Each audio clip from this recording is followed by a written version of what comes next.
Buenos días. Buenos días.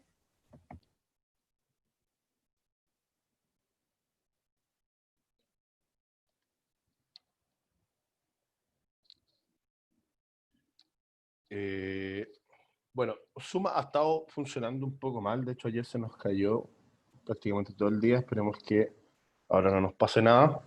Y tenemos una jornada relativamente larga de 3 módulos para hablar de huesos. ¿Qué vamos a hacer? Si usted se dio cuenta, están programados los 3 módulos.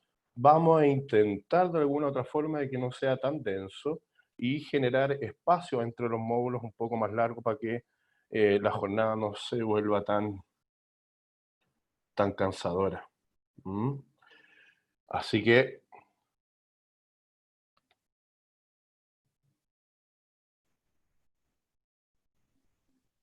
vamos a comenzar.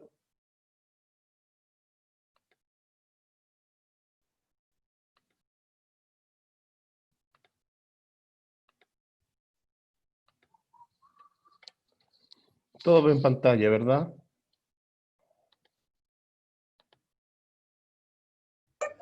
Sí, profe. Perfecto.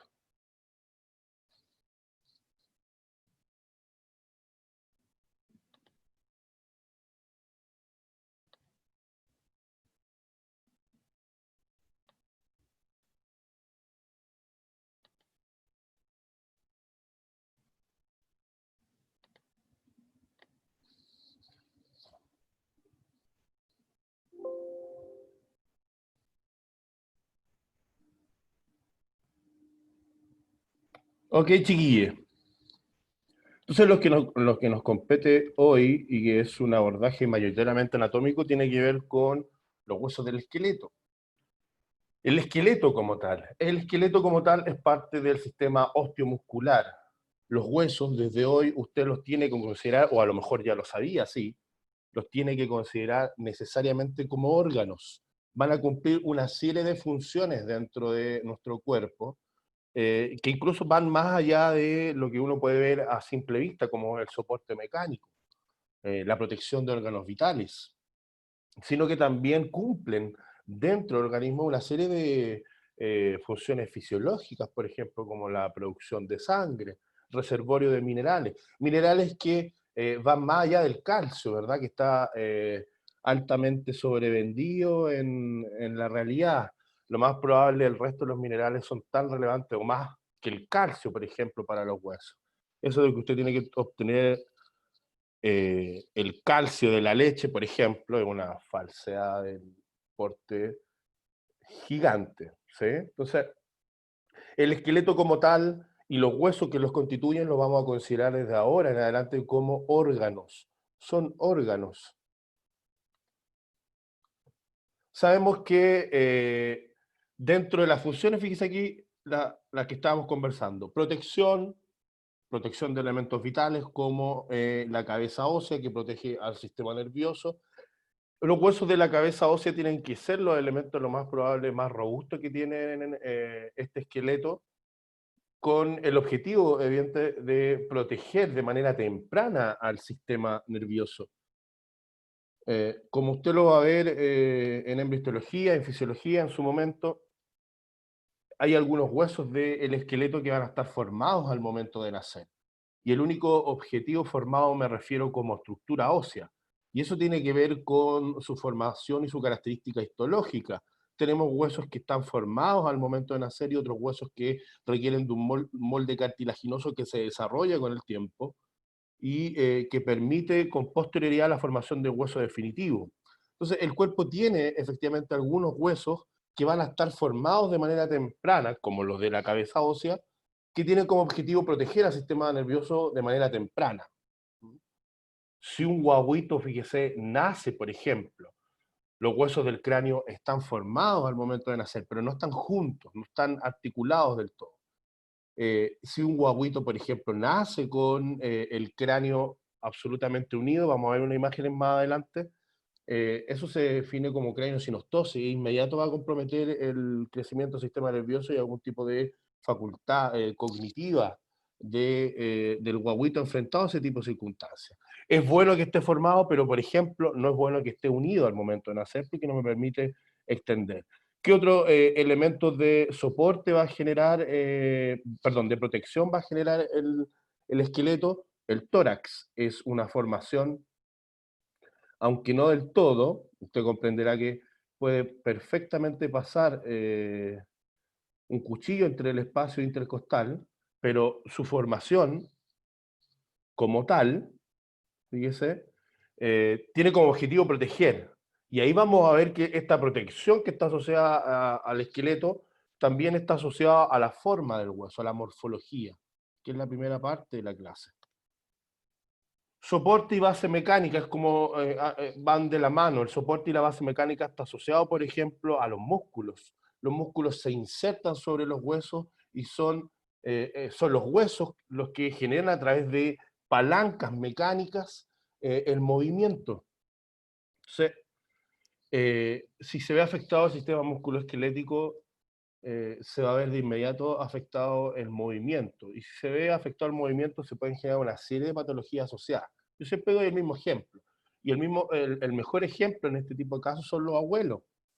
Eh, Uno de los problemas de cuando uno llega a la tercera edad es que si sufre algún tipo de trauma a este nivel, lo más probable es que mi rehabilitación va a ser mucho más compleja, por ejemplo, que una persona que esté en otros ciclos vitales de la vida. Eso implica, con un simple ejemplo, por ejemplo, valga la redundancia, que si un abuelo se fractura la cadera, y es como lo más característico, ¿no? Usted está con el abuelo y se pone pesado, toda fractura en la cadera. Es que al abuelo o a la abuela, a la abuela lo paran al tiro.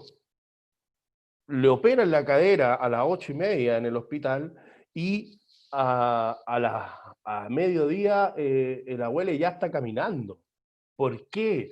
Porque si dejamos, por ejemplo, ese tipo de lesión del sistema óseo, lo dejamos un día sin caminar, van a ser 6 días de rehabilitación perdida, más o menos esa es la proporción.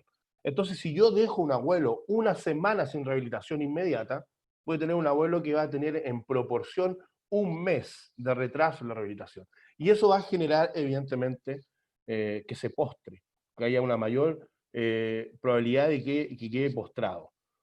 Lo habíamos conversado, hematopoiesis, la generación de sangre, que es una función inicial, intrauterina, fetal del hígado, por eso es tan grande en etapa fetal, pero que con posterior nacimiento comienza a ser una función que adquiere los huesos, hematopoiesis, formación de sangre.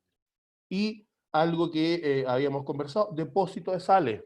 Ojo también con esos conceptos mal desarrollados del calcio y la necesidad de...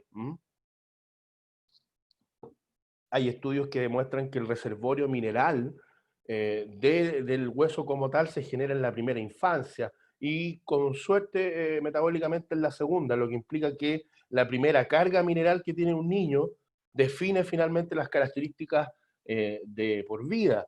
Y fíjense ese dato, chiquillos, por eso es tan relevante la infancia, porque la infancia determina variables o las variables con las cuales te enfrentas a la infancia van a determinar las características de ese individuo. Y eso lo hace a todos los niveles.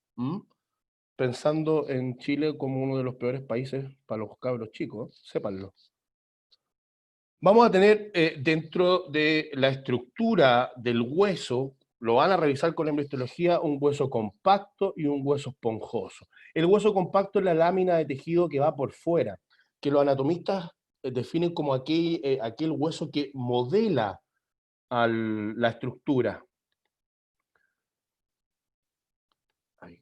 Eso implica que toda la forma que va a tener por fuera y que adquiera evidentemente el hueso, en este caso estamos viendo un hueso largo, que es el húmero, va a estar o va a ser caracterizada por el hueso compacto. La estructura interna que nosotros vemos en esta imagen como más rojo corresponde al hueso esponjoso, que son una serie de trabéculas óseas, líneas óseas, que yo siempre lo comparo como un queso Roquefort. No sé si cacha el queso Roquefort. Yo lo sé de nombre nomás, no crea que como queso Roquefort. Pero esa forma llena de perforaciones, A eso se le llama trabecular, ¿verdad? Y que podemos ver en este caso en el extremo de los huesos, regularmente de los huesos largos. Se va a encontrar hacia los extremos. Entonces, un hueso va a tener hueso compacto y hueso esponjoso. El hueso esponjoso va a ser interno. Solo como dato, fíjese, cuando comienza a desaparecer el hueso esponjoso, aparecen fenómenos como la osteoporosis. La osteoporosis es una enfermedad que afecta al esqueleto, que se puede presentar por distintas formas. Por ejemplo, antiguamente, estoy hablando hace 20 años atrás, un poco más, cuando usted se fracturaba un hueso le colocaban un yeso 6 meses, o puede haber sido más incluso, dependiendo de la gravedad de la fractura. Al colocar esa persona con una inmovilización de 6 meses, de inmediato se generaba osteoporosis.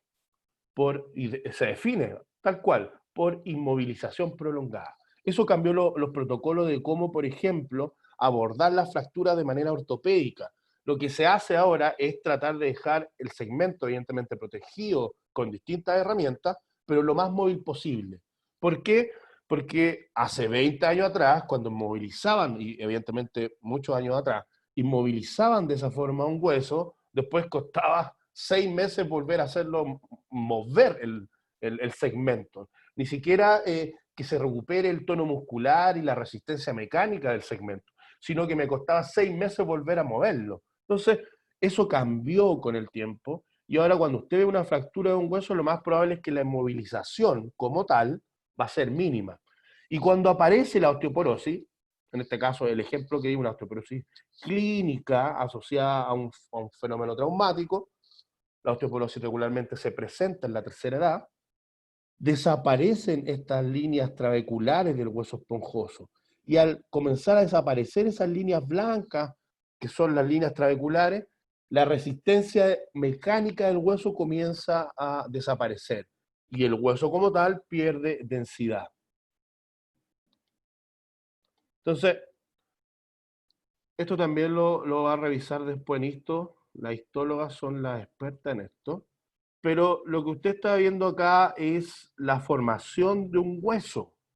Y yo dije al comienzo de que habían huesos que estaban formados al momento de nacer y otros que requerían de un segundo proceso para poder llegar a hueso. Y eso tiene que ver con el proceso de osificación.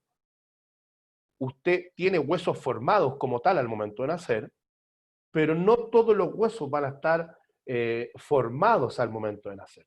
Eso también le da la característica cartilaginosa al esqueleto de los guaguitos y que hace, por ejemplo, que sus fracturas se definan como fractura en tallo verde. ¿La han escuchado?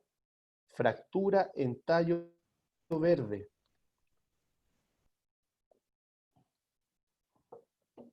Sí, sí, sí, sí, sí. ¿Alguien me puede explicar qué significa? No, Alan, fisura, una fisura no, no es como tal una fractura. Cuando uno dice fractura, uno dice, el concepto traumatológico lo define como la pérdida de continuidad del hueso, o sea, se separa en esa línea. Sofía Ignacia, por ahí va. Que no se completa. Fractura, sí, sí. Pero agarren un tallo verde y hablo de una planta que efectivamente tenga el tallo verde como tal, como característica estructural. Y usted se va a dar cuenta que cuando lo fractura, el hueso no se separa. Podríamos decir, Jesús Ignacio, que es un poco más flexible. Y como dice Natalia Paz, no se quiebra completamente. Cuando un niño se fractura, y especialmente un hueso largo, o sea, de osificación secundaria, como lo ve en el esquema, el hueso no se separa y queda unido principalmente porque aún tiene una especie de molde cartilaginoso que está permitiendo la osificación en el tiempo. Pero como es guaguito, como es infante, todavía no se consolida y se generan estas fracturas tallo verde que, como pusieron ahí, no se separa del todo. El hueso no queda separado por esta característica cartilaginosa.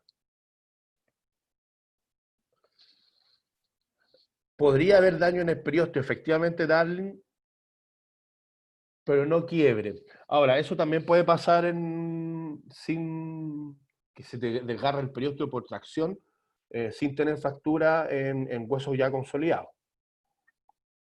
Ahora, vuelvo al esquema, fíjese, osificación de dos tipos, primaria, secundaria. Primaria, eso implica que ya está formado, como dije, al momento de nacer, el hueso está consolidado. Secundaria, que requiere un molde cartilaginoso para que se pueda generar. La primaria la definimos como directa o membranosa, o sea, el hueso pasa de tejido mesenquimático directamente a tejido óseo. Y la secundaria, o indirecta endocondral, eh,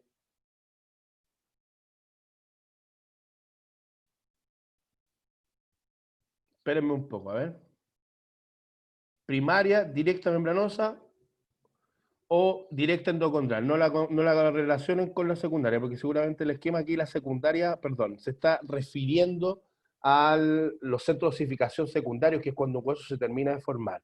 Entonces, voy a tener una osificación primaria, directa o indirecta. Y esta indirecta es el ejemplo que usted está viendo acá. ¿Quedó claro ese cambio que hice? No, profe, ¿puede explicarlo de De nuevo? nuevo, miren el esquema, por favor. Osificación primaria, secundaria. En algunos textos más antiguos la secundaria la metían dentro del proceso directo e indirecto. En este caso no lo vamos a considerar así. Osificación primaria y osificación secundaria. La osificación primaria puede ser directa o membranosa o indirecta y endocondral. Cuando es directo o membranosa significa que el hueso pasa directamente de mesénquima a hueso. O sea, por ejemplo, los huesos del cráneo.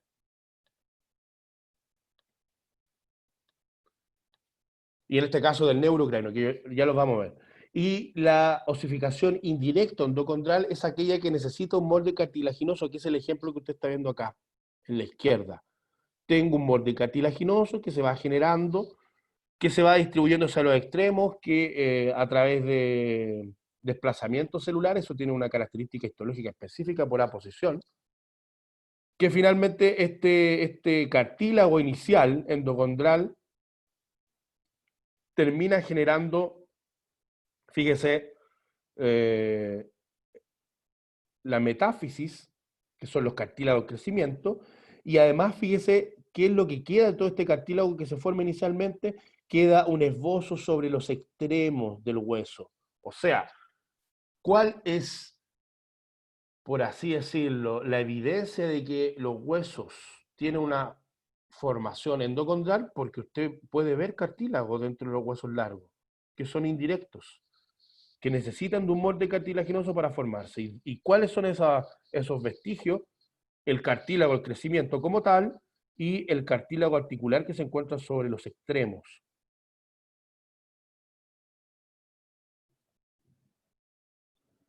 Y Sofía, como te respondió Natalia ahí, que la secundaria requiere de un molde de cartílago primero.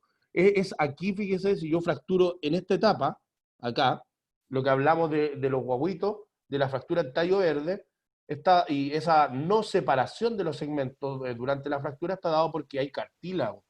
Y como lo colocaron ustedes mismos, eso vuelve a los guaguitos más flexibles, con ciertos parámetros, evidentemente, ¿sí? Entonces, Profe, uno puede ver, dígame. perdón que lo interrumpa, pero el secundario, la osificación secundaria es de los huesos largos, ¿no? Claro, Ya, eso era. porque Gracias. cae dentro de la lógica porque los primarios, o sea, los planos ya están formados. ¿Sí o no? Ya. Extendiéndose nomás, ¿cierto? No, lo secundario tiene que ver con los puntos en los cuales es el último cambio histológico para transformar el hueso completo a estructura ósea. ¿Y a eso Es se que en esto, no recuerdo si fisiología o histología, lo nombraron como que la secundaria es hasta los 24 o 20 y tantos años, ¿cierto? Claro, Ah, sí. ya. A eso los anatomistas lo definen como los centros de osificación. Tengo un hueso y después de ese hueso que ya pasó por el molde cartilaginoso y se formó y se generaron los distintos puntos de cartílago dentro del hueso, comienzan distintos puntos, en este caso secundarios y a través de la vida, a terminar de formar por completo la estructura ósea. Eso es la profe, gracias. Ya, Profe, dígame. disculpe una pregunta. ¿El indirecto entonces necesita de un molde cartilaginoso y el secundario también? No, porque el secundario es un proceso que viene cuando el hueso ya está formado. Son cambios fisiológicos que se dan durante la vida dentro del hueso y que están asociados a lo que definimos en anatomía como centros de osificación, que se dan en el tiempo. Entonces, tengo el hueso endocondral, se forma primario y durante la vida se genera la osificación secundaria que tiene que ver con estos centros de osificación, que regularmente Ah, uno ok. los ve repartidos en alguna parte del hueso. Cuando volvamos al laboratorio, no sé si se dieron cuenta que la universidad ya estaba preparándose para abrir las facultades, así que nosotros apenas comience el segundo receso vamos a volver a clase y vamos a poder revisar algo de esto.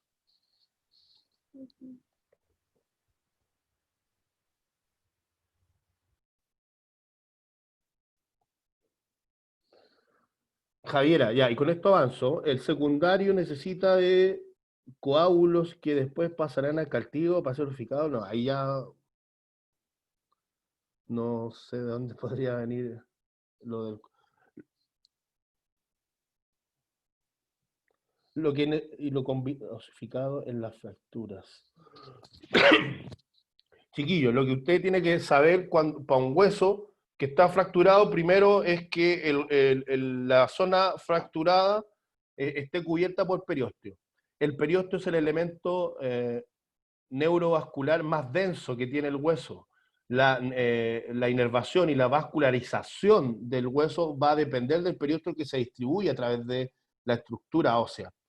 Y es más, puedo decir de que cuando usted se fractura un hueso, el dolor más intenso se genera por el desgarro del periósteo. Entonces, el cirujano lo primero que hace es asegurarse de alguna u otra forma de que el periósteo cubra la región de fractura. Y con eso, más que un coágulo, lo que se hace es generar una irrigación lo suficientemente buena para poder generar la consolidación ósea. Si un hueso, y se da en algunas partes del cuerpo cuando se fracturan huesos específicos, no está bien irrigado, por ejemplo el escafoides de la mano, regularmente se genera una pseudoartrosis que es una consolidación de la fractura anómala. Entonces, más que un coágulo, una fractura va a requerir de una buena irrigación. Y esa irrigación, el cirujano regularmente la asegura a través de la cubierta perióstica.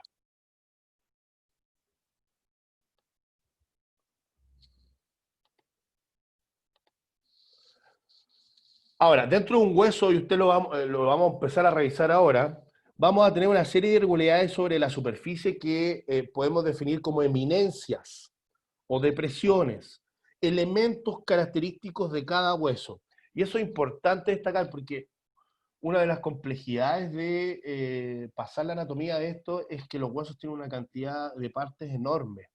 Nosotros no vamos a entrar en el detalle completo de todas las descripciones de estas eminencias o depresiones que van a presentar los huesos, sino que usted se va a concentrar primero en reconocer el hueso, eso es fundamental. Que yo coloque un hueso, lo levanto y usted diga de inmediato qué hueso es. Y segundo, se va a concentrar en aquellos elementos, eminencias o depresiones óseas que yo nombre y que están asociados a las partes más relevantes de los huesos que usted lo más probable se va a encontrar en clínica. Pero, vuelvo a repetir, no vamos a entrar en el detalle de la descripción de las eminencias y las depresiones óseas. Lo que implica que usted tampoco lo tiene que hacer, chiquillos. Ya vamos a ver las imágenes que, por ejemplo, la base del cráneo tiene 400 términos. Entonces, no necesitamos saber eso. Necesito reconocer los huesos, saber cómo se agrupan. Aquí le llamo huesos de la cara, aquí le llamo neurocráneo, y las partes principales de estos huesos. Si no, nos vamos a volver locos, y esa no es la idea. Entonces, ¿Profe? dígame. Entonces, en ese caso, ¿usted nos va a decir como las partes más importantes de nosotros aprenderlas? Lo acabo de decir. Ah, ya. ¿Ya? Yo, evidentemente, usted puede... ¿A qué es lo que voy? Tiene una guía de trabajo, esa guía habla mayoritariamente de los elementos que usted tiene que saber y a veces un poquito más, pero insisto, no vaya al detalle del hueso porque no tenemos tiempo para eso y no es el objetivo de que usted se vuelva un anatomista óseo, sino que reconozca los huesos y estas partes principales, como me preguntaron, que usted las va a ver en clínica, que son las partes más grandes de los huesos que regularmente se fracturan y uno ve en clínica. Pero el detalle como tal, no vamos a entrar en esa descripción. Entonces, dentro de la eminencia vamos a tener elementos no articulares como elementos articulares, y aquí aparece algo, insisto, son términos que usted va a encontrar en los huesos. La línea áspera, por ejemplo, del fémur, la cresta intercondilia del fémur, el tubérculo del aductor magno del fémur. ¿Se da cuenta? En un solo hueso tengo todos estos términos aplicados a distintas estructuras del mismo. La tuberosidad deltoidea del húmero, apófisis o proceso, el proceso espinoso de las vértebras. Entonces, tengo una serie de términos que usted va a ver repetidos en los huesos y que me van a estar describiendo alguna característica estructural del hueso a partir de estos términos. Por ejemplo, elementos articulares, eminencias articulares como una cabeza ósea, como una tróclea, que es una especie de carrete de hilo que le llamo yo, un cóndilo, que es un elemento o un proceso óseo alargado horizontalmente. Y así sucesivamente, fíjense, las depresiones y los elementos no articulares, fobia, fosa, surco, foramen, seno, son elementos que me están caracterizando una región de un hueso que usted lo va a encontrar en todo el esqueleto. Entonces, más que saberse de memoria todo esto, no articulares, articulares y depresiones no articulares, es entender de que estos términos van a aparecer dentro de la descripción de los huesos. ¿Cómo vamos a clasificar los huesos? Los vamos a clasificar principalmente de 4 tipos. Voy a tener huesos cortos, voy a tener huesos largos, irregulares, planos y sesamoideos. Los huesos cortos, por característica de descripción, son aquellos que ninguna de sus dimensiones sobrepasa la otra. Los huesos largos, por lógica, son aquellos donde la longitud predomina por el resto de las dimensiones. Aquí usted puede ver el fémur. Y los huesos largos además son el típico hueso que el profesor y todos los profesores de todas las disciplinas usan para explicar las características estructurales, histológicas o fisiológicas de un hueso. Huesos irregulares, que ninguna de sus dimensiones domina, y que además de estas dimensiones no son similares, son irregulares. Los huesos de la cara, por ejemplo, son irregulares. Las vértebras de la columna son huesos irregulares. Huesos planos, donde el ancho domina sobre el largo y el grosor. En este caso, los huesos planos, funcionalmente los anatomistas los relacionamos con los huesos de protección. Los huesos del neurocráneo, que forman parte de la cabeza ósea, son huesos planos, protección. Las costillas, que son constituyentes principales del tórax, son huesos planos, protección. Entonces, yo digo hueso plano y usted funcionalmente va a pensar en protección. Huesos sesamoideos. Los huesos sesamoideos, el nombre ya me dice la morfología del hueso. Tiene forma de sésamo, como la semilla. Y el hueso sesamoideo más famoso es la patela. ¿Cómo se llamaba la patela antes?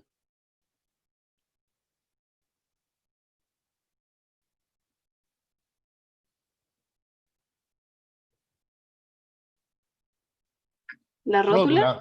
Sí, muy bien, la rótula. Que ahora usted evidentemente le va a llamar patela y se va a dar cuenta que hay una serie de cambios en los nombres de los huesos que tienen que ver principalmente con la semiología de la palabra y que no estaba bien aplicada. Por ejemplo, el cúbito. Cúbito significa hueso del codo. El cúbito no es el hueso del codo, es el hueso del antebrazo. Por ende, se le cambia y se le coloca ulna, que efectivamente lo asocia a el segmento de antebrazo. ¿Se entiende? Son cambios que en el significado mismo de la palabra y que se han ido modificando con el tiempo y usted se da cuenta de eso. La pelvis sería hueso plano. Muy buena pregunta, Fernanda Ignacia. La pelvis como tal es un hueso entre plano e irregular. Tiene una región más superior, que son los huesos ilíacos, que son planos, pero la parte más inferior, que corresponde a la sínfisis púbica y al isquion, son más bien huesos irregulares. Es como un compuesto. Y después vamos a ver que la pelvis como tal son la unión de dos huesos, que son los huesos coxales. Entonces, dentro de esto, vamos a clasificar dentro del esqueleto dos esqueletos, un esqueleto axial y un esqueleto apendicular. El esqueleto axial, usted lo va a ver reflejado acá en el azul gris, no sé qué color es, pero digámosle azul. ¿Mm? Y el esqueleto apendicular es el que nosotros vemos en amarillo con el color clásico del hueso. Entonces puedo definir que el esqueleto axial son aquellas estructuras óseas que prácticamente están en la línea media. ¿Y cuáles son las constituyentes de este esqueleto axial? La cabeza ósea. Recuerde que cuando dicen cráneo, están hablando de esto mismo, pero sin mandíbula. En este caso tenemos que decir cabeza ósea. La columna vertebral, el tórax, y me falta un hueso que está justo detrás de la mandíbula y que no se ve, el hueso yoides. Vuelvo a repetir. El esqueleto axial va a estar formado por la cabeza ósea, la columna vertebral, todos los huesos que constituyen el tórax y el hueso yoides, con H, como colocó ahí Vanessa, ioides. Entonces, una pregunta así súper general de esto sería: ¿cuál de los siguientes huesos pertenece al esqueleto axial? Ya lo acabo de nombrar. Profe, Todo aquello ¿cómo dijo que se llama? ¿Cabeza ósea? El ósea, concepto entero, ya. sí. Cabeza ósea, columna vertebral, tórax, todos los huesos que constituyen tórax, y el yoides. Cuando digo cabeza ósea, evidentemente todos los huesos que constituyen cabeza ósea. Y el esqueleto apendicular corresponde al esqueleto de los miembros. Y eso incluye, fíjese, los cíngulos pectoral, que corresponden a la clavícula y la escápula, y el cíngulo pélvico, que corresponde a los huesos coxales que forman la pelvis.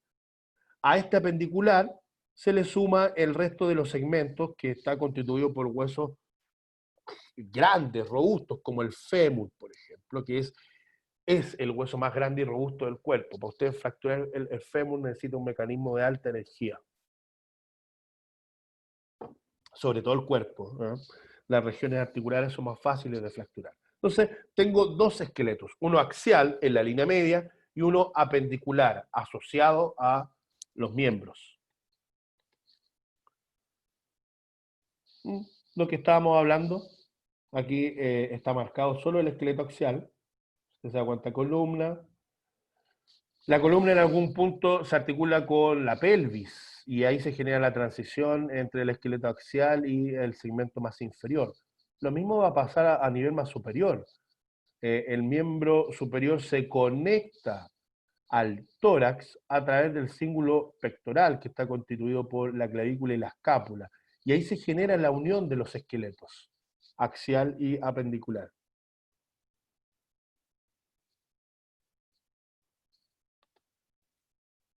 Entonces, más de lo mismo. Aquí usted ya tiene que empezar a revisar, pero en realidad esta revisión de cuáles son los huesos está supeditada a la descripción que voy a hacer hoy día de los mismos, así que lo va a entender linealmente. Aquí están descritos todos los huesos que son parte, uno por uno, del esqueleto axial. Lo mismo, ¿sí? Eso de columna cervical, columna. Ahora, cuando yo pase a columna, voy a dar cada uno de esos segmentos que constituyen el todo y que evidentemente lo tengo que considerar dentro del esqueleto axial. El tórax, como usted sabe, el constituyente principal del tórax, son las costillas. 12 pares de costillas, derecha e izquierda, que se van a unir por anterior sobre el esternón y lo hacen por la región más posterior con la columna. Ahí se genera la fijación de la parrilla costal. Entonces, lo que vamos a hacer ahora es comenzar la descripción por región: cabeza ósea, columna vertebral, tórax, miembros hasta completar y revisar todos los huesos del cuerpo. Insisto, chiquillos, el reconocimiento de los huesos, perdón, es lo primero que usted tiene que hacer acá. Y después ir al detalle apoyado por esta presentación con respecto a aquellas eminencias óseas que usted tiene que considerar de relevancia. Entonces comenzamos con cráneo, que más bien debería decir cabeza ósea, porque no voy a pasar solo cráneo, cabeza ósea. Perdón. Fíjese que vamos a tener dentro de la cabeza ósea dos regiones específicas. Una región que definimos como neurocráneo y una región que definimos como víscerocráneo. El víscerocráneo es lo mismo que decir macizo facial, que es un término un poco más antiguo dentro de la anatomía, o huesos de la cara, así de simple. Si usted se da cuenta de inmediato, los huesos del neurocráneo la gran mayoría de ellos son huesos planos, por ende están formados al momento de nacer. Un guaguito no tiene cartílago, ahí tiene hueso de inmediato formado, solo que no está unido, sino que está relativamente separado para permitir el desarrollo del encéfalo. ¿Cuáles son estos huesos? El frontal, el etmoides, el esfenoides, el occipital, el parietal y el temporal. Son todos huesos que forman parte del neurocráneo. Aquí la diapo lo que está haciendo es separar los pares e impares, en realidad no es tan relevante como saber cuáles son los huesos del neurocráneo. Frontal, occipital, parietal, temporal, sumado al etmoides y el esfenoides que se encuentran sobre la base de la cabeza ósea, ya la vamos a ver, que tiene que ser una de las regiones más complejas desde el punto de vista óseo por la cantidad de elementos que tiene y la regularidad que tiene en la superficie. Cuando hablamos de los huesos de la cara, también fíjese que lo está separando en pares e impares, pero lo que tenemos que saber es que los huesos del víscerocráneo son los huesos nasales, los maxilares, los malar, que en este caso son los huesos cigomáticos, que son los huesos de su pómulo, los cornetes, el palatino, el vómer y la mandíbula. Todos estos huesos van a ser parte del hueso de la cara como tal. Si usted se da cuenta de inmediato, los huesos de la cara son irregulares. Entonces, si los veo por separado, sería algo como así. Neurocráneo, protegiendo el encéfalo, y víscerocráneo, formando los huesos que dan forma a la cara. La mayoría de estos huesos se van a unir, y lo vamos a ver en articulaciones, a través de articulaciones que definimos como suturas, que son esas líneas que usted ve ahí. Vamos a ver que hay distintos tipos de sutura que tienen que ver con la forma en cómo se une hueso con hueso. En este caso, la primera aproximación es saber que los huesos de la cabeza ósea se unen a través de suturas. La gran mayoría de ellos lo hacen a través de suturas y uno las puede ver como verdaderas líneas. De hecho, algunos le dicen líneas de sutura. Entonces, todo lo que acabamos de escribir está puesto acá, ¿sí? Usted va a leer eso. Cuando vamos a la descripción de esta imagen en particular, fíjese acá, algo que no habíamos visto. Aquí aparece en la línea media, casi en transición con el víscerocráneo, el maxilar, el cornete nasal inferior, aparece el etmoides, ya lo vamos a ver mejor, el hueso etmoides, y detrás de él, el esfenoides. Profe, ¿le puedo hacer una pregunta? Dígame. ¿La dentadura se considera parte de los huesos de la cara o es algo anexo? No, o sea, los dientes son tejidos especializados, pero no lo considero como otros huesos. Son Ok. parte del maxilar y del mandibular. Gracias. Entonces retomo. Como usted puede ver aquí, se separaron los del neuro, fíjese, frontal, temporal, parietal es uno de los huesos más grandes, pero con menos características, eso lo hace positivo. hacia la región posterior del occipital, centrados y sobre la base de la cabeza ósea, el esfenoides, que para mí es uno de los huesos más lindos que tenemos en el cuerpo, y el etmoides, que está en toda la línea media. Si esto se une, fíjese que de inmediato se puede ver de que la órbita, por ejemplo, es la conjunción de huesos del neurocráneo con huesos del viscerocráneo. Y la órbita como tal es una formación compleja que involucra 7 huesos, lo que implica que si lo veo del otro lado, si se me fractura la órbita, usted requiere un especialista. No cualquiera podría ver eso. Lo mismo, ¿sí? Occipital, parietal, frontal, temporal. El temporal tiene una importancia en la audición porque el órgano vestíbulo coclear está inmerso dentro del hueso temporal, y esa relación es relevante en clínica. El esfenoides y el etmoides, los huesos nasales, como tal, ya son parte del viscerocráneo. Cuando uno habla de la bóveda craneal, habla de esto que más o menos que está viendo en la diapo, que es como la tapa de la cabeza ósea, que la puede definir de dos formas, como calvaria o calota. ¿Por qué los dientes no, Ruth? Porque los dientes son tejido óseo especializado, no son un hueso como tal, son una derivación de hueso y que cumple una función específica dentro de la cavidad oral y lo hace parte de otros huesos. Entonces, retomo. Voy a tener la calota o calvaria, que es la tapa de esta cabeza ósea, aquí en su visión exocranial, o sea, desde afuera. Aquí puede ver las líneas suturales, fíjese. La sutura sagital que está uniendo el frontal con los parietales, la sutura frontal, perdón, o coronal. La sutura sagital, insisto, cuando veamos articulaciones vamos a darle más definición a esto, que está uniendo los parietales, y aquí veo la sutura que va a estar uniendo los parietales al occipital, hermética. Ahora, estas suturas, vuelvo a repetir, lo he dicho varias veces, al momento de nacer no están unidas, están separadas, y eso genera lo que usted después toma como parte del examen físico del guaguito, que es el control sano, es ver la presencia, por ejemplo, de las fontanelas. Las fontanelas es una evidencia de que estos huesos al momento de nacer están separados. A los 2 años. Profe, esto de las fontanelas, ¿cómo se ve en la cabeza? ¿Se ve como una hendidura o qué? No lo sé realmente.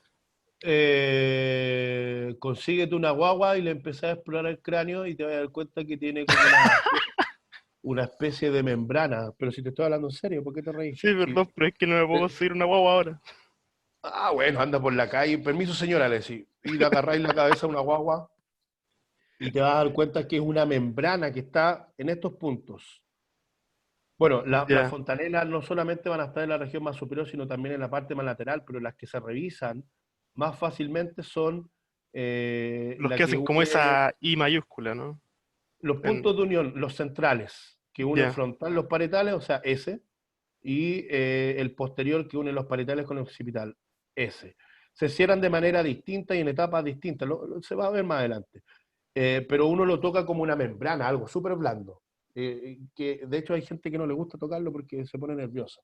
Pero incluso, fíjese, si tengo algún problema mayor, yo me podría, neurológico por ejemplo, me podría meter por ahí con una aguja para ver si sacar, no sé, líquido cerebroespinal, es de libre acceso. Lo mismo es una visión más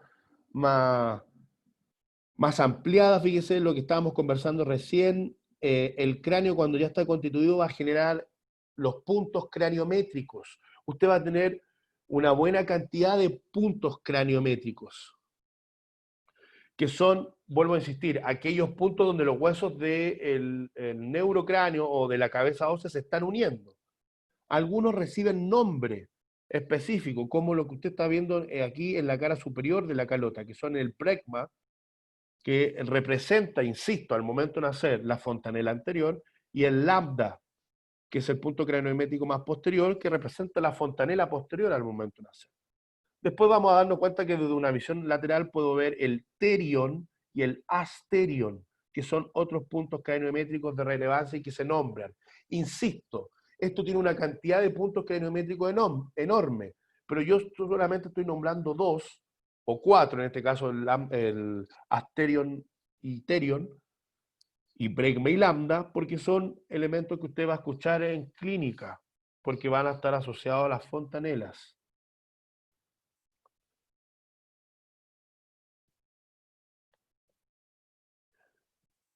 Estoy viendo una pregunta de Juliette, pero me pregunto si esta vez... No.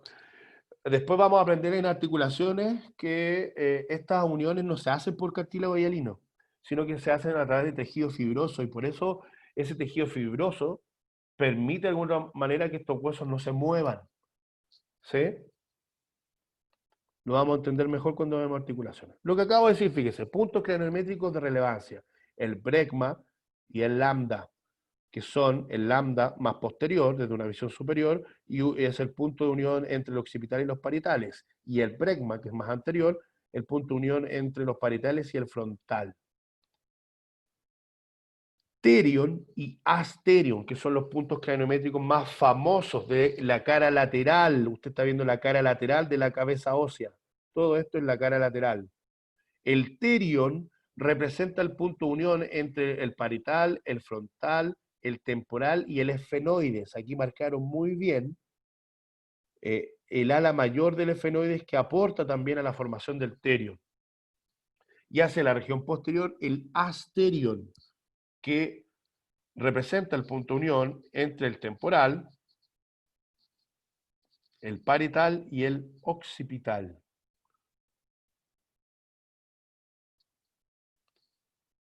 Entonces, ¿qué voy a hacer ahora yo? Voy a describir por caras, ¿sí? Voy a ir describiendo los elementos que estamos viendo por cara, perdón, y que evidentemente va a ser una transición entre elementos del neurocráneo y elementos del viscerocráneo. En esta visión anterior de la cabeza ósea puedo ver el hueso frontal, puedo ver el borde supraorbitario, que el frontal aporta prácticamente el techo de la órbita a esta estructura que contiene el ojo. Sobre la línea media puedo reconocer los huesos nasales que están unidos entre sí, y hacia el lateral aparece la espina nasal del hueso maxilar.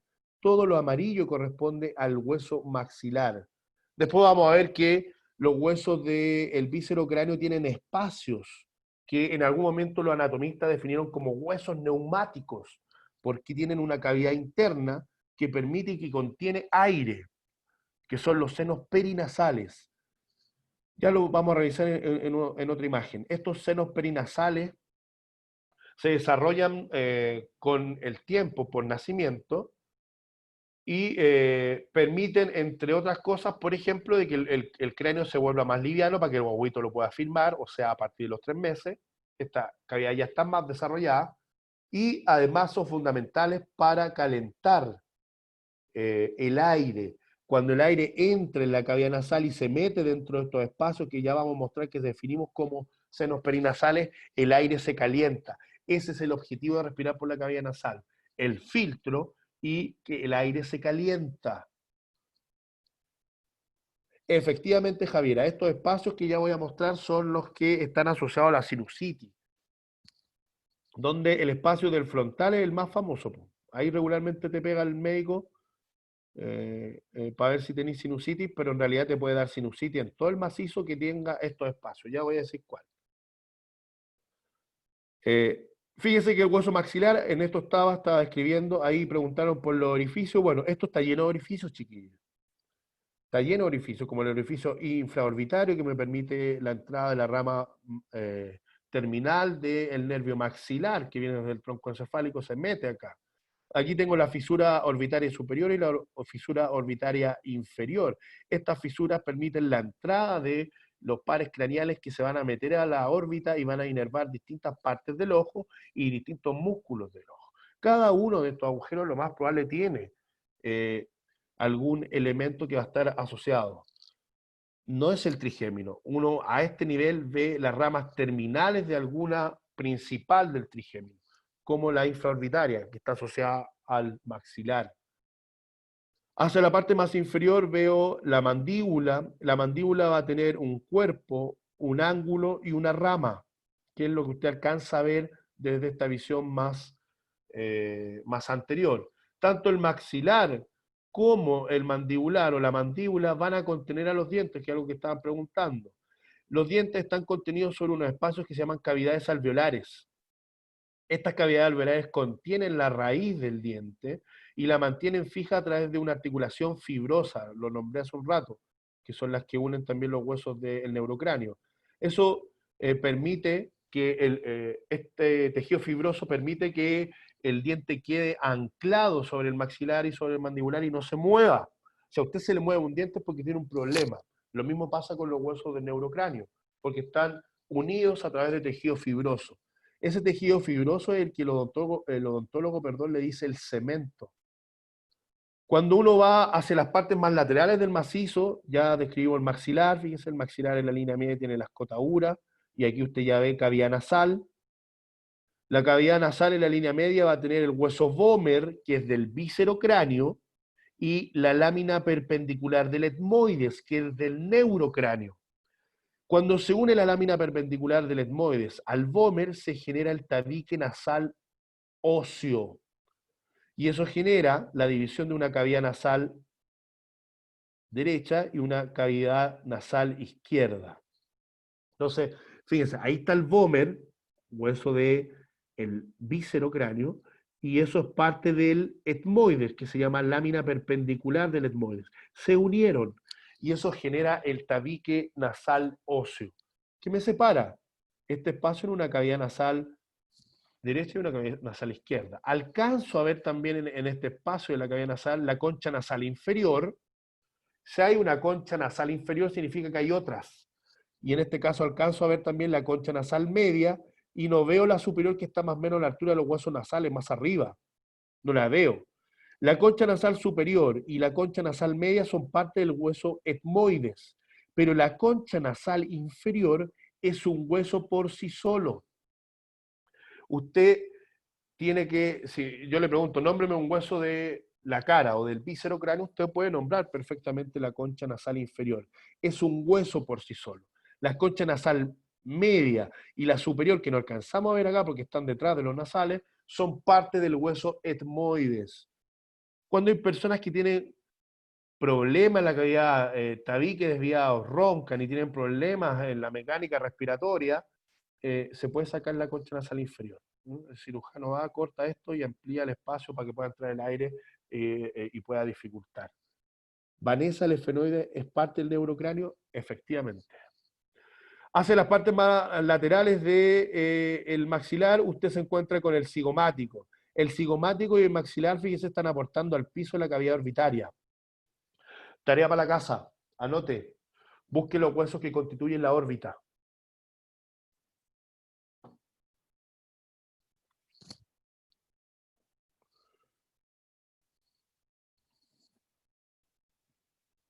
Perfecto.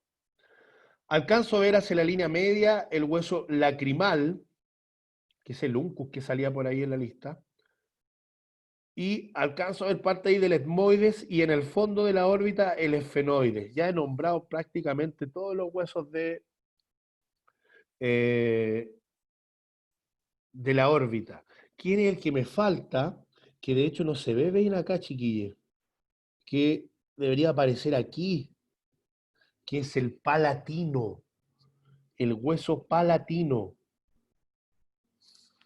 El hueso palatino, el nombre lo dice, forma parte del paladar, pero se proyecta hacia superior como una forma de L, donde la parte más corta de la L se une al paladar, y la vertical de la L se va a ir a proyectar hacia la órbita. El aporte del palatino es una porquería, son como 2 o 3 milímetros, que aporte, que es como que se asoma el hueso en la órbita y pasa a ser parte del constituyente.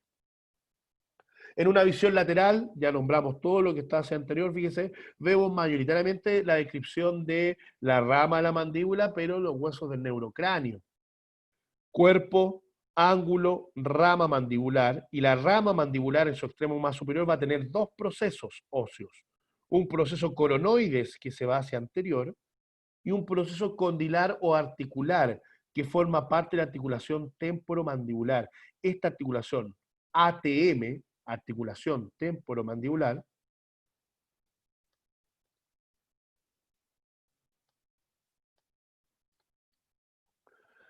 la articulación temporomandibular es fundamental para que usted pueda masticar.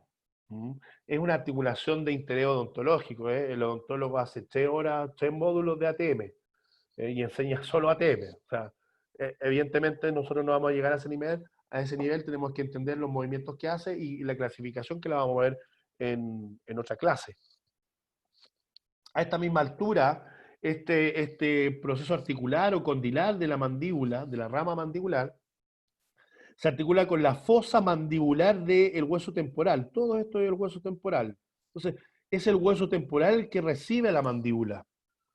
Y es a partir de ahí donde se generan los movimientos de esta articulación. Posterior a la articulación temporomandibular o ATM, usted se va a encontrar con el conducto auditivo externo. Significa que hay un interno. Ya lo vamos a revisar más cuando... El interno lo vamos a revisar cuando veamos neuro. Debajo de eso, dos procesos famosos del hueso temporal. El proceso estiloides y el proceso mastoides. De ahí viene esternocleidomastoideo, porque una parte del esternocleidomastoideo se inserta aquí, en el temporal.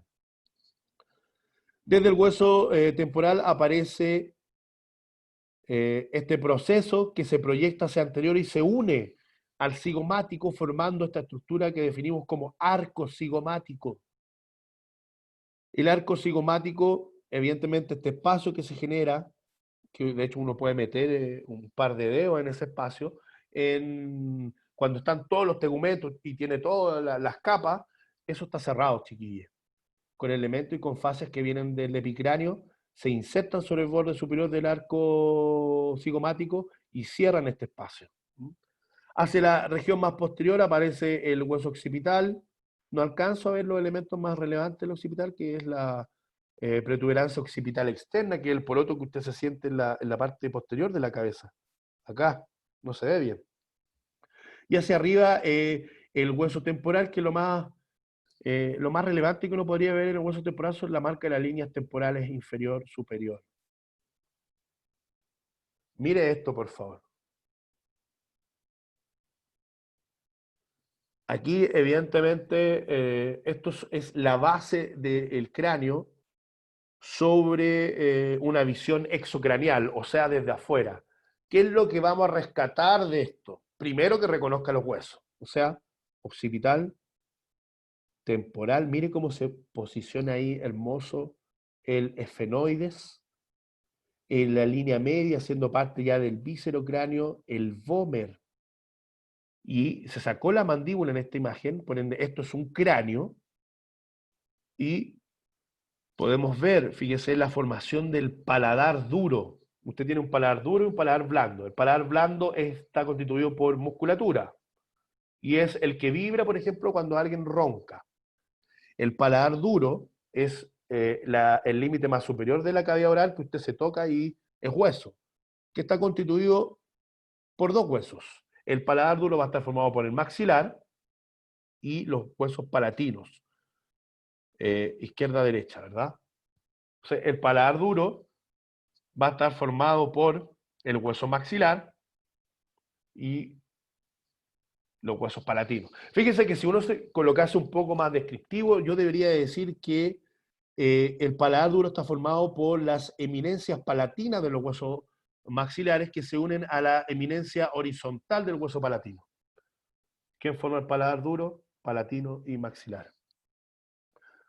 Si usted se da cuenta, la base del cráneo va a tener una serie de perforaciones, conductos y fosas, fisuras, y una serie de elementos que permiten el paso de estructuras neurovasculares que están entrando hacia el endocráneo y saliendo hacia el endocráneo. El hueso esfenoides como tal también va a tener una buena cantidad de agujeros, como el agujero Val, que usted alcanza a ver ahí. Cuando se une al occipital se forma el agujero rasgado. Hacia la región más anterior veo el agujero redondo. Cuando me meto en el temporal, puedo ver la fosa yugular, que es por donde sale la vena yugular interna, y hacia la región más anterior, que se ve en los dos lados, el conducto carotidio, perdón, que me permite la entrada de la arteria carótida interna al encéfalo. Alcanzo a divisar aquí, usted ve muy bien el proceso mastoideo del temporal y el proceso estiloides. La fosa yugular, el conducto carotídeo. Cuando llego al hueso occipital, usted ve lo más relevante que vamos a describir del occipital es el agujero magno con los cóndilos occipitales, que usted ve ahí, agujero magno con los cóndilos occipitales. Estos cóndilos occipitales permiten que el cráneo se una a la primera vértebra cervical, que es el atlas. Después vamos a entender que es en este punto, con estos procesos y su unión con la primera cervical, lo que permite las rotaciones de la cabeza. El agujero magno permite la continuidad dentro del canal vertebral de la médula espinal con el tronco encefálico que va a estar dentro del endocráneo. Y el tronco encefálico es parte del sistema nervioso central. Algo que había nombrado hace un rato, hacia la región más posterior, fíjese, la protuberancia occipital externa. Esa la nombro siempre porque usted se la puede palpar. Y le puedo asegurar que en este momento hay algunos que se la están palpando. ¿Sí? Occipital externa. Confirma, Vanessa. Si uno ve una visión endocranial de la base del cráneo, es algo parecido. ¿Se da cuenta que no nombré todo lo que está acá? ¿Sí? La referencia es la clase. Cuando uno ve la base del cráneo desde una perspectiva endocranial, puede ver, fíjese, el hueso frontal. En la línea media aparece el etmoides, hermoso el etmoides, que se proyecta hacia inferior y pasa a ser parte constituyente de la cavidad nasal. A esta altura del etmoides, uno ve un elemento re famoso que se llama la cresta galli, o cresta galli, o cresta de gallo, como quieran nombrarlo, que está rodeado por una lámina de hueso que se llama la lámina cribosa del etmoides. Por esos agujeros que tiene el hueso, ahí, salen los filetes nerviosos asociados al nervio olfatorio, al bulbo olfatorio. El bulbo olfatorio humano está, ¿dónde está el cursor? Ahí. Está apoyado sobre esta lámina cribosa y permite que los filetes nerviosos del bulbo se puedan meter en la cavidad nasal y captar el odorante. Hacia la región más posterior aparece el esfenoide, fíjese, murciélago, mariposa, como usted quiera llamarlo. Tiene un ala menor, tiene un ala mayor y tiene en el centro... Javiera, no sé a qué te referís con que sea la retina, pero de ahí me lo preguntáis mejor y veo si tiene relación o no. Este esfenoide, vuelvo a repetir, que está en el centro, va a tener un ala menor, un ala mayor, que usted la ve por la cara lateral del cráneo y que forma parte del terion. Y en el centro va a tener la silla turca, o como se llama ahora, la fosa hipofisiaria. ¿Ubican las sillas turcas? Siempre pregunto esto todos los años. No me diga que son las sillas que están en Turquía. ¿Ubica las sillas turcas? Le apuesto que todos tienen. ¿Cuáles son las sillas turcas, Javiera? Valentina. Javiera Valentina.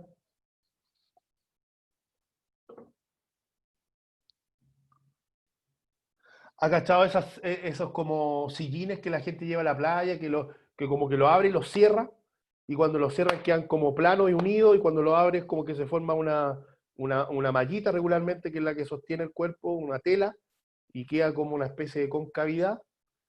Que yo he visto gente en el metro, de repente la lleva, está lleno, pum, la abre, pum, y se sienta. Bueno, eso es una silla turca. Y en este caso, el término como tal está asociado porque efectivamente es como una especie de fosita que queda ahí donde se va a apoyar la hipófisis.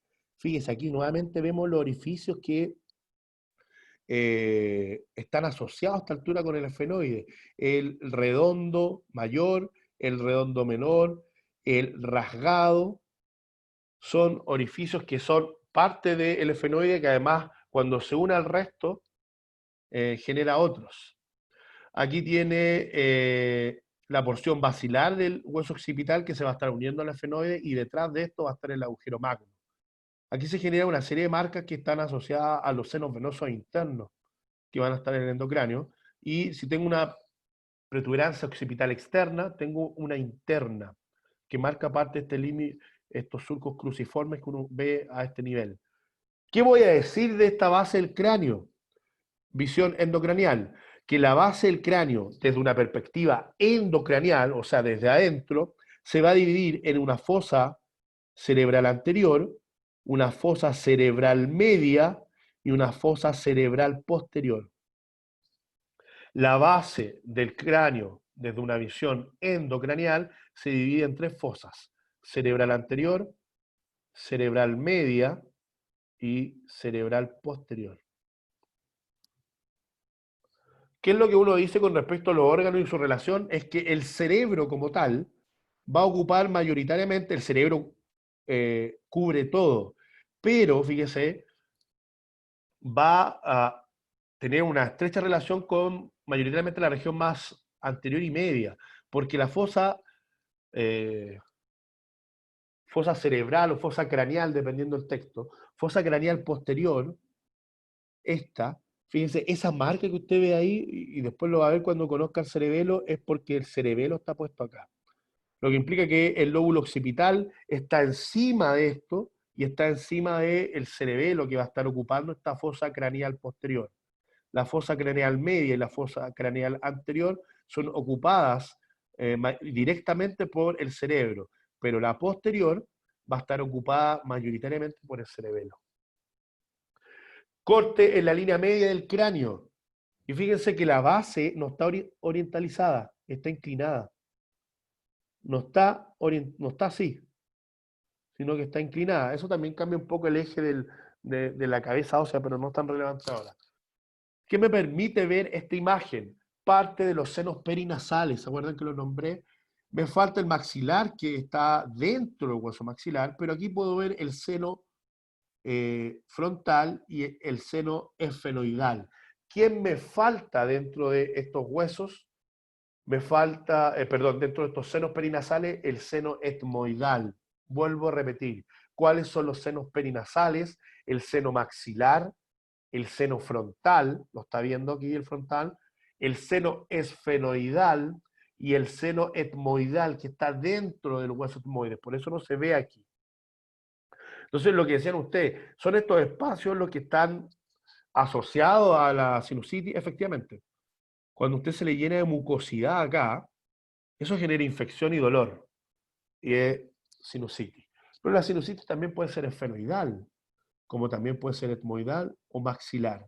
Cuando hay una sinusitis maxilar, podríamos sospechar de que hay un problema en alguno de los dientes cercanos al seno, y que pasa la infección hacia el seno maxilar generando esta sinusitis maxilar. Ahora, ¿de qué me sirven estos espacios? Vuelve el cráneo más liviano, y eso me permite sostenerlo. Fíjese, al ladito de la fosa hipofisiaria, o como se llamaba antes, la silla turca, el seno esfenoidal. Debajo del esfenoides aparece el vómer, ahí usted lo ve solito. Y junto con el etmoides, tabique nasal óseo. ¿Por qué? Usted dirá, pero falta división aquí, profesor. Efectivamente, porque el resto del tabique, y que se mete acá entre etmoides, lámina perpendicular del etmoides y el vómer, es el cartílago. Porque entonces tenemos un tabique nasal óseo y un tabique nasal cartilaginoso. Y ese cartílago que se proyecta hacia la parte más externa del espacio, el que da, y todos los constituyentes, el que da la forma a la nariz. Se ve el hueso esponjoso, sí, ahí se ve el hueso esponjoso, ahí se ve el hueso esponjoso, ahí se ve el hueso esponjoso. Otra tarea para buscar, ¿cómo se define el hueso esponjoso en los huesos planos? cómo se define el hueso esponjoso en los huesos planos.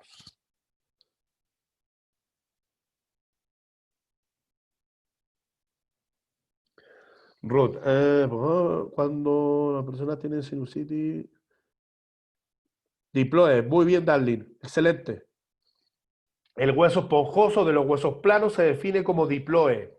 ¿Qué es hueso esponjoso? Solo que está entre dos láminas. Es como un sándwich de tejido compacto, diploe, tejido compacto. Así está construido un hueso plano. Estaba con lo de Ruth. Si no sé cuándo se tiene que sacar un diente, se debe controlar la infección. Tú tienes que considerar que cuando te sacan un diente es como que te están sacando un órgano. Entonces tiene que controlarla por todos los sentidos. No solamente porque lo más probable va a quedar más expuesto a una infección y esa infección, la apertura de la misma permite acceso directo al hueso. Entonces la tengo que controlar porque esa infección puede ir directamente al hueso. Bien.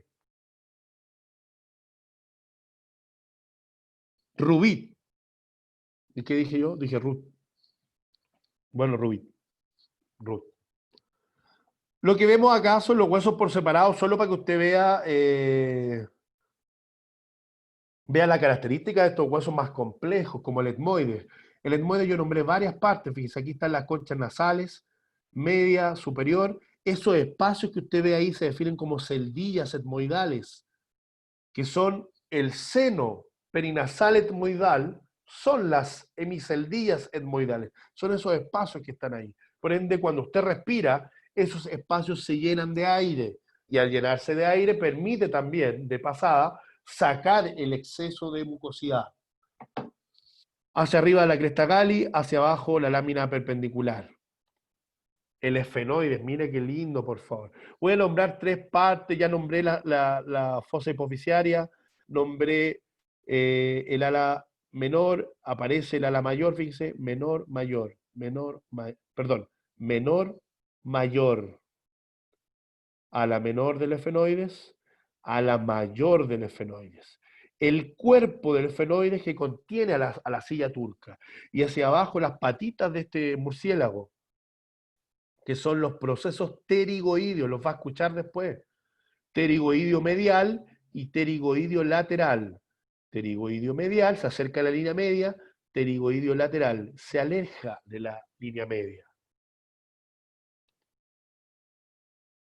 El hueso temporal, se da cuenta que esto ya yo lo he escrito. Lo más relevante del hueso temporal siempre para mí va a ser el conducto auditivo. El mastoide y el estiloide son famosos como estructura, pero el conducto auditivo externo es algo fundamental, chiquillos, desde el punto de vista neural. Si usted se fractura aquí, usted va a tener hipoacusia de conducción, o sea, va a quedar medio sordo. Y si la fractura es muy severa, va a quedar sordo de ese lado. ¿Por qué? Porque gran parte de la conducción del sonido está mediado desde la parte más externa por el conducto. Lo que implica que si el conducto sufre una fractura, la disipación del sonido se va a perder a través de la fractura y no va a llegar al tímpano. Y si no llega al tímpano, no se mueven los huesecillos y no se genera la activación del órgano vestíbulo coclear. Lo que implica que el conducto auditivo externo es fundamental dentro del hueso temporal para la audición. Perdón, se me acaba el aire. Vuelvo a repetir, si usted tiene una fractura dentro de este conducto, hay una gran probabilidad de que la audición se vea comprometida. Yo tengo un amigo que, no recuerdo si se cayó con el tío o el papá en moto, y el típico, no sé si lo ha visto, se pone el que conduce casco y el que va atrás sin casco. Y se fracturó, fíjese, el conducto auditivo externo a los 9 años, por ahí, y es sordo hasta ahora de ese lado. Usted lo puede insultar como quiera por el lado izquierdo y él no va a escuchar nada. Y es solamente, es el conducto auditivo externo, porque tuve la oportunidad de llevarlo a otra universidad donde trabajaba y hacer una audiometría, y el órgano como tal estaba indemne, sin ningún problema. Su único problema es que la fractura pasó por el conducto auditivo externo y lo dejó sordo. Mira acá, por favor, esta imagen del temporal muy bonita, mastoides, estiloides, aquí está la fosa mandibular, donde llega el cóndilo de la mandíbula, y la apófisis cigomática, que va a formar parte del arco cigomático. ¿Puede afectar el equilibrio? No debería afectar el equilibrio como tal, podría ser, pero el equilibrio no depende del sonido, po. Depende más bien de que la cabeza salga o no del eje. Y eso lo registra el órgano vestibular del oído interno.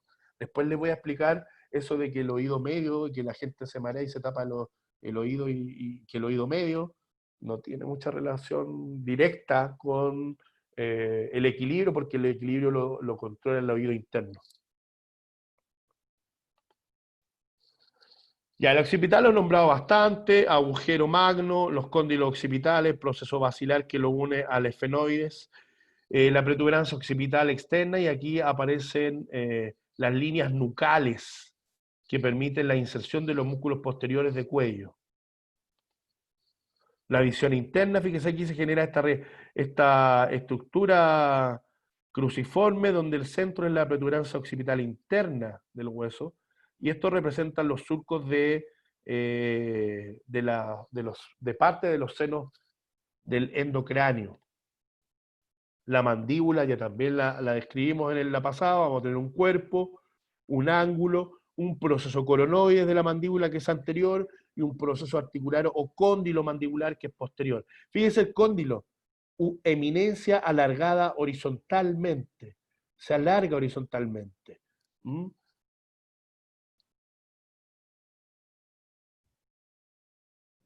Los otolitos, sí, efectivamente, es lo que estábamos hablando hace un rato.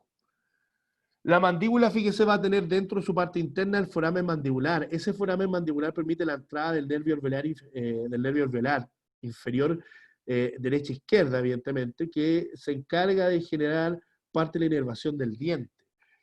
Ese punto, fíjese, es de relevancia para los odontólogos, porque, y que en particular es una técnica que yo admiro, porque el tipo para dormir parte de la mitad de la mandíbula o algo por el estilo, el pinchazo lo tiene que colocar ahí, o en ese sector. Recuerde usted que no pincha nervios, pincha la periferia del nervio.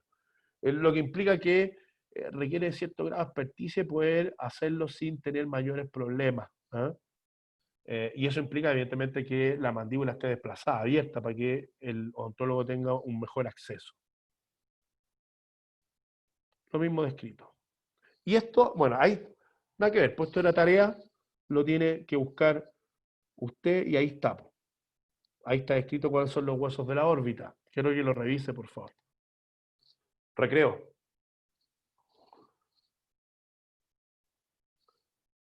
Voy a terminar esta sesión y nos vamos a ir a la segunda. ¿Les parece? Y son 10 para las 10, volvemos a las 10:05, para que tengan 15 minutos. Respiren. Nos vemos en 15.